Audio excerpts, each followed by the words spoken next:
قرآنی واقعاً قرآن خلاف ورزی ہے کہتے کہ ای ذنب قتل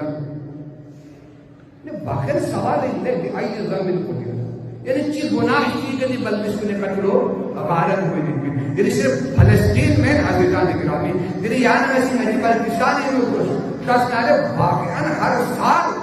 دی اوما اتنی دہشت گردی یہ بولتے یعنی ایسی تو سے بے گناہ کام کو دیا تیری نو نتاجوں کے لئے یعنی جیتے بے گناہ کنے کون کو بزکا سے جانا میں کس سے مسئلہ تھا میں سمجھ جو ایک دہشت گردی شاخ کے مختلف میں وہ نتی بھر نتی چاہوں میں واقعا یاد ہے بندے دے جوان محمد حسن بیان کے علاقے بلبر محمد مسلک کے مشکل تعلق ہے یہ جوان بھی بھی گناہ کی جو دیانے کی رو نامعلوم دہشت گرد کو لی انتہائی افسوس ہے جب ربر دیت کی من دسول کو اگر جنہاں معلوم مرنا ہے جہاں سے ابتدائی مسئلے سے حکومت کی مسئلے نہیں معلوم مرد کی میں عزیزان گرامی لیکن بے گناہ قتل ہوا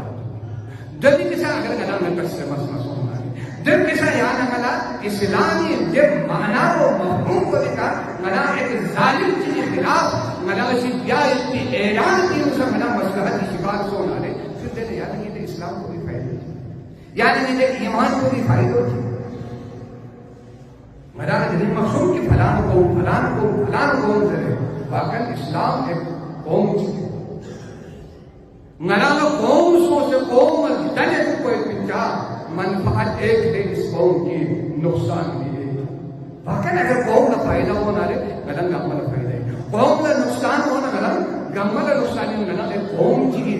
طرح زندگی بسنا یعنی ملا ہر مقام ہر منزل ہر مقام کا یعنی ملا عزت دھو گئی اس پھر اور لگی بخار ہو باقی کھٹ پہ دوں پہ قیامت کی شکل سم